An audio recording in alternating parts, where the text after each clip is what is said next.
Chapter 254, The Weight of History. Franca clutched the judgment card tightly and chanted in Hermes, "Rain judgment." The ordinary-looking tarot card remained unchanged, but within a few seconds, Auberge du Coq d'Oreille trembled visibly. The brownish-green branches and turquoise vines that covered the building's facade receded, as if filled with fear. Franca's view through the window expanded. She witnessed the sky merging with the ethereal canopy of a colossal tree. The clouds appeared to be caught in a hurricane, swirling in unison.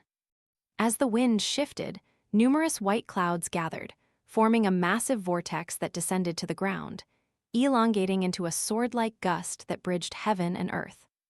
The sword descended, and a figure stood unwavering in the middle of Rue Anarchy. It was a woman with shoulder-length blonde hair, donned in a traditional grayish-white knight's training attire. Standing over 1.5 meters tall, her features were exquisite, and her eyes exuded a commanding aura of dignity, demanding submission and obedience. Rue Anarchy, where she stood, was no longer recognizable. The surrounding buildings, the narrow roads, and the vendors and pedestrians, consumed by their own desires, were divided and scattered across the strange wilderness, blending with the other streets. Interwoven roots sprouted from the ground, connecting the scattered sections. Radiating from the brownish-green tree at the center, they spread out layer by layer, growing denser as they neared the core. The streets occupied by the colossal tree remained hidden from the outside world, thanks to this strange wilderness. Franca let out a sigh of relief at the sight of the short, yet dignified lady with blonde hair. Grasping the Judgment and Two of Cups cards, she blurted out, "Praise the Fool, praise Madame Judgment." As soon as the woman known as Madame Judgment landed, her gaze fell upon the side of the brownish-green tree. Unbeknownst to Franca, a cradle-like dark-red open carriage had appeared there at some point. Two towering creatures with goat horns, pitch-black bodies, and burning dark flames pulled the carriage. They seemed to be demons. Seated within the carriage was a woman wearing a light-colored veil. She adorned a loose white robe, her slightly swollen belly emanating a tangible maternal glow. Lady Moon. The strange wilderness was her paramita world. "Lady Moon, you have emerged from the rat's hole." The eyes of Judgment, the blonde-haired lady, instantly took on an ethereal quality, as if touched by a golden hue. Through her eyes, she perceived the intertwining beyonder powers that existed within the woman on the carriage, manifesting in different colors and states. "Deprivation," Madame Judgment's solemn voice resounded. It was an ancient Hermes word.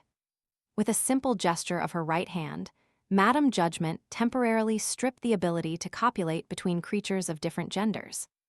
Immediately after, Madame Judgment leaned forward, pushed out her palm, and declared in ancient Hermes, "Exile."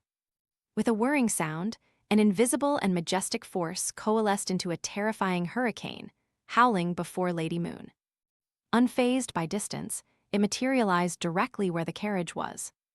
Beneath Lady Moon's veil, her faintly discernible red lips parted as she took deep breaths.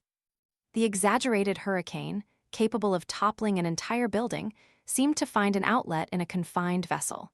It surged into Lady Moon's mouth and permeated her body. In just a second, the hurricane dissipated into nothingness, completely absorbed by Lady Moon. With a radiant maternal glow, she extended her right hand, caressing her swollen stomach with tenderness. The cerulean sky and billowing clouds resembled exquisite paintings, while the earth beneath was a realm entwined with tree roots. Lumien's gaze met Susanna Mad-Eye's perched atop the crown of the tree, and they exchanged a knowing look. In an instant, semi-ethereal crimson fire ravens materialized around him. The fire ravens circled and soared towards the heavens, but they couldn't breach the ethereal canopy of the tree. They could only approach, their presence without touch. They alighted upon the brownish-green trunk, scorching it with blackened marks. Observing this, Lumien swiftly shifted his focus. He had discovered earlier that flames possess the ability to inflict certain damage upon the enigmatic entity known as the Tree of Shadow. Crimson fireballs condensed one after another, hurtling towards the branches of the tree. Yet, they merely singed them without evident impact. Lumien paused momentarily. Susanna Mad-Eyes was preoccupied with something, and Charlotte Calvino had yet to recover from her burns. It was suspected that she had taken refuge within an illusory scene, allowing the crimson flames in his palm to accumulate layer by layer until they transformed into a fist-sized sphere of searing incandescence. Boom! The explosion caused by the incandescent fireball was several times more powerful than before, but not a single fragment of the Tree of Shadow's bark fell. Only a larger area of charred flesh and the faint whiff of a colossal light-colored blossom attested to the reality of the incandescent white flame stream. Lumien's expression turned grave. After a moment of contemplation, a spear formed from blazing white flames materialized in his hand. He hurled the spear towards the brownish-green tree, witnessing it puncture needle-sized holes in the charred bark before disintegrating into a cascade of flames that spread across various sections of the tree. Witnessing this, Lumien's heart clenched as he recalled his sister Auror's favored phrase for describing those who overestimate their abilities to the point of impracticality. It's akin to an ant attempting to shake a towering oak. Lumien's anxiety, impatience, and fear compelled him to unleash his fists. His clenched fists were engulfed in crimson flames. As he struck the brownish-green tree, a wisp of fire infiltrated its surface. Fire infusion. Lumien sought to bypass the Tree of Shadow's resilient outer bark and directly harm its core. Bam, bam, bam. His flaming fists pummeled the trunk of the brownish-green tree, as if he aimed to inject every accumulated flame within his being into it. Bam, bam, bam. After a flurry of frenzied attacks, he retracted his fists and took a step back. Rumble. A muffled explosion reverberated from within the tree trunk, causing the charred bark to finally crumble away, consumed by flames.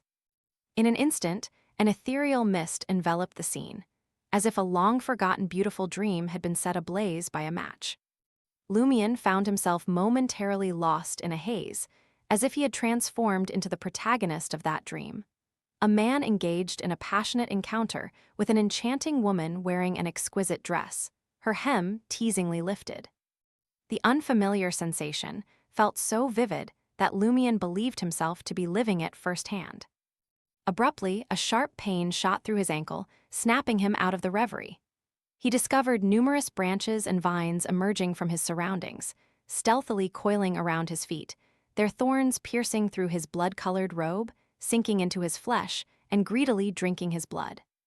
Lumien grunted, crimson wisps emanating from his body, manifesting into a vibrant cloak of fiery flames that swathed his robe of flesh and blood. Amidst crackling sounds, the branches and vines ignited, quickly withering into brittle twigs and ashen remnants. Seizing the opportunity, Lumien swiftly retreated, his gaze fixed upon the wound he had inflicted. His eyes met the same brownish-green bark, albeit slightly recessed compared to its surroundings. Beneath the bark, more bark. Lumien's pupils dilated as he gleaned the gravity of the situation. The Tree of Shadow had been nurtured by the abnormal desires of Trier's denizens for 1 to 2 millennia. Each piece of bark likely represented specific human activities from a particular era, layered upon one another, carrying the weight of history and the subtleties of humanity. In simple terms, Lumien realized that if he wished to destroy the Tree of Shadow, he would have to confront countless desires accumulated over the span of 2,000 years. And he had exhausted his strength to vanquish merely one desire, perhaps one in a billion, or even billions upon billions. How could he possibly prevail? Only then did Lumien comprehend the abnormality of his actions. He had been focused on assaulting the Tree of Shadow instead of seeking an escape route. An exchange of glances with Susanna Matthijs brought forth fear, anxiety, and a deluge of emotions. No wonder Susanna Matthijs allowed me to act freely. No wonder the injured Charlotte Calvino didn't intervene. Lumien had been cautious of the fallen tree spirits and actors that could evoke desires and emotions, yet he had unknowingly fallen under their sway. Once more, he raised his gaze and beheld Susanna Matthijs, her hair a cascade of turquoise, nimbly shifting positions within the ethereal canopy, uttering an arcane incantation. Charlotte Calvino resumed her enigmatic actions, traversing illusory scenes, her attire, hairstyle, and makeup transforming to mirror various eras. It was no mere performance. As Lumien's thoughts raced, dizziness assailed him, and his strength rapidly waned. Such a sensation was foreign to him, but he had subjected others to its effects. The sedative concocted by the Bliss Society. Ever the keen observer of his surroundings, Lumien swiftly took out the mysticism, smelling salts, his attention drawn to the multitude of pallid flowers adorning the brownish-green tree. He suspected they were responsible for releasing the sedative gas. Achoo! In the midst of his sneeze, Lumien pivoted, intending to distance himself from the tree of shadow. Yet Mr. K remained absent. In the blink of an eye, roots emerged from the earth, intertwining to erect a formidable wooden barricade, surpassing 10 meters in height, encircling the brownish-green tree and obstructing Lumien's path to freedom. Lumien halted and pivoted on his heel. Countless fractures marred the trunk, branches, and roots of the tree of shadow. Some crevices harbored moist, light-colored flowers, while others resembled cavernous mouths oozing with viscous slime, swiftly elongating toward him. Trapped with no means of escape, Lumien's lips curled into a smirk. Without warning, he extended his right hand, pressing it firmly against his left chest. He spoke with a derisive tone. "Termiboros, they truly underestimate your worth. They actually intend to employ you as a sacrifice."